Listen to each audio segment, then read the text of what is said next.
Chip N Clawz versus the Brainioids is like pineapple on pizza. Two things that shouldn't go together, but pair surprisingly well once you give it a chance. Gameplay is a harmonious blend of RTS and third-person action, with the result being a completely different experience than what you're familiar with in either genre. This gets bundled with an aesthetic that appears to be heavily inspired by Ratchet and Clank and a tone that brings some serious 90s Saturday morning cartoon energy.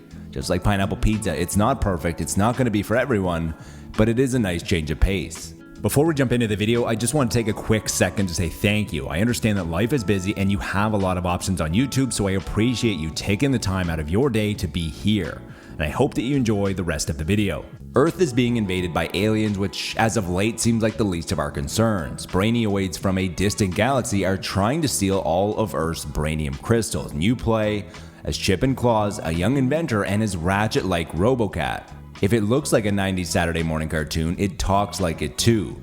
Chip N Clawz features exactly the type of dialogue that you would expect, which would be typically grating after a short period, but it does show some restraint for the most part. It helps that you don't hear too many repeated lines, and the game is self-aware. The characters crack jokes about how poor some of the enemies' names are, or even Clawz mentioning to Chip that he should dial down the puns. The gameplay loop starts out slightly different from your traditional RTS. Although the first thing that you need to do is start mining brainium crystals, you need to first find the mining replicon.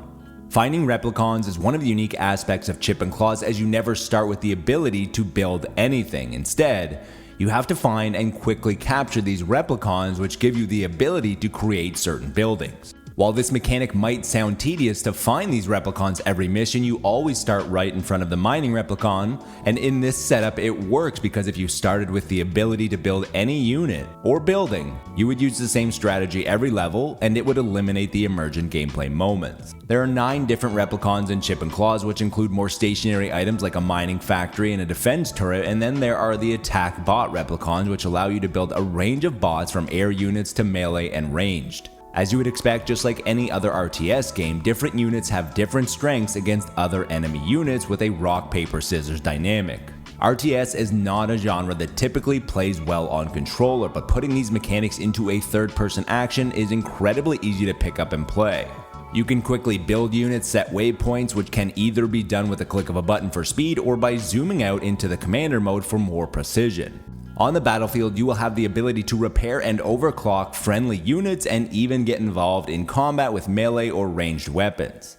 The campaign should take you about 8 hours, which spans across 3 chapters with 13 main missions and 10 optional side missions. Prior to the start of each mission, you will be able to change your loadout and bring in perks, but only 3, which makes decision making tough even before touching the battlefield. The single player campaign can be played fully offline, but there's also the option to play it in co-op using split screen local play, or even by using the cross-play buddy pass, which Hazelight seems to have made mainstream as it only requires 1 purchase. There are also a variety of PvP modes if you like, including 1v1, which can also be played split screen locally, and then 1v1 and 2v2 online. When a game looks as similar as it does to Ratchet and Clank, it's not hard to draw comparisons such as how it controls and how it feels. It's not bad, but the platforming felt a little clunky, the movement felt a little floaty, and the melee combat lacked weight and impact. The plot is a little forgettable as you dispatch brain and jar after brain and jar. It also lacked a coherent art style, and the ending felt slightly incomplete and abrupt as well.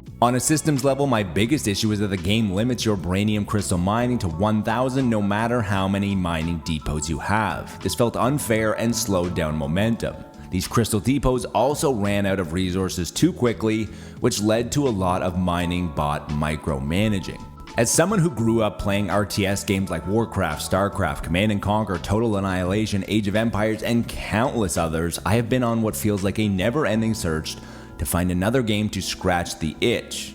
While there have been a lot of great RTS games since, they lacked something unique. And what I wasn't expecting was to find it blended in with third-person action. Chip N Clawz is a lighthearted game that doesn't take itself too seriously. Incorporating RTS elements into a third-person action shouldn't work as well as it does, but this combo is what elevates what would be an otherwise forgettable third-person action game into a unique experience for fans of both genres. That's all for this video. If you enjoyed it, the biggest thing that you can do to help is to leave a comment. I hope to see you again in the next video, and until next time, be good to your fellow gamer, but more importantly, be better to your fellow human.